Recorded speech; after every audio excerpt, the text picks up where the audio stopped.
ನಮಸ್ಕಾರ ಫ್ರೆಂಡ್ಸ್. ನಿನ್ನೆ ನಮ್ಮ ಮಾವನ ಮನೆಗೆ ಹೋಗಿದ್ದೆ, ಅದಕ್ಕೆ ಇವತ್ತು ಹಾಸ್ಟೆಲಿಗೆ ಬರೋಕ್ಕೆ ಒಂದು ಸ್ವಲ್ಪ ಲೇಟ್ ಆಯಿತು. ಈ ಕ್ಲಾಸ್ ಅಟೆಂಡ್ ಆಗಬೇಕು. ಕ್ಲಾಸ್ ಟೈಮ್ ಸ್ಟಾರ್ಟ್ ಆಗಿದೆ ಈಗ, ಅದಕ್ಕೆ ತಿಂಡಿ ಮಾಡ್ತಾ ಇಲ್ಲ, ಡೈರೆಕ್ಟ್ ಕ್ಲಾಸ್ ಅಟೆಂಡ್ ಆಗ್ತಾ ಇರೋದು. ಇನ್ನು ಇವತ್ತೆರಡೇ ಕ್ಲಾಸ್ ಇರೋದು. ಹಿಂದ್ಗಡೆ ಒಂದು ಸ್ವಲ್ಪ ಬ್ಯಾಕ್ಗ್ರೌಂಡ್ ನಾಯ್ಸ್ ಕೇಳಿಸ್ತಾ ಇರ್ಬೋದು. ಅದು ನಮ್ಮ ಯೂನಿವರ್ಸಿಟಿ 2ನೇ ಬಿಲ್ಡಿಂಗು. ಬಹುಶಃ ಅದು ಇಂಜಿನಿಯರಿಂಗ್ ಸ್ಟೂಡೆಂಟ್ಸ್ ಅಂತ ಇರ್ಬೋದು. ಇನ್ನು 2-3 ತಿಂಗಳಲ್ಲಿ ಅದು ರೆಡಿ ಆಗುತ್ತೆ. ಅದೇ ನಮ್ಮ ಯೂನಿವರ್ಸಿಟಿಯ 2nd ಕ್ಯಾಂಪಸ್, 2nd ಬಿಲ್ಡಿಂಗು. ಈಗ ಊಟಕ್ಕೆ ಹೋಗ್ತಾ ಇದ್ದೀನಿ ಫ್ರೆಂಡ್ಸ್. 2 ಕ್ಲಾಸ್ ಮುಗೀತು. ನೋಡೋಣ ಇನ್ನು ಊಟದಲ್ಲಿ ಏನಿದೆ ಅಂತ. ಕೆಫೆಟೇರಿಯಾಕ್ಕೆ ಹೋಗ್ತಾ ಇದ್ದೀನಿ, ಬನ್ನಿ ಹೋಗೋಣ. ಈಗ ಊಟ ಮುಗೀತು, ಹಾಸ್ಟೆಲ್ ಕಡೆಗೆ ಹೋಗ್ತಾ ಇದ್ದೀವಿ. ಇನ್ಯಾವ ಕ್ಲಾಸಸ್ ಇಲ್ಲ ಮಧ್ಯಾಹ್ನದಲ್ಲಿ. ಹಾಸ್ಟೆಲ್ಗೆ ಹೋಗೋದೀಗ, ಹಾಸ್ಟೆಲ್ಗೆ ಹೋಗಿ ಮಲ್ಗೋದು ಅಷ್ಟೇ. ಇಲ್ಲೊಂದು ದೇವಸ್ಥಾನ ಇದೆ, ವೆಂಕಟರಮಣನ ದೇವಸ್ಥಾನ.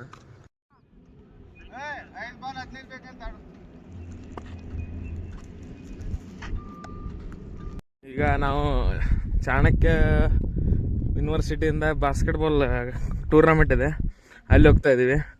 ಇವರು ನಮ್ಮ ಫ್ರೆಂಡ್ ಬಸವ ಸರ್ ನಮಸ್ಕಾರ. ಚಂದ್ರಧರ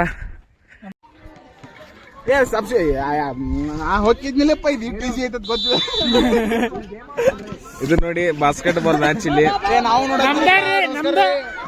ಬಾಸ್ಕೆಟ್ಬಾಲ್ ಮ್ಯಾಚ್ ನಡೀತಾ ಇದೆ ಈಗ.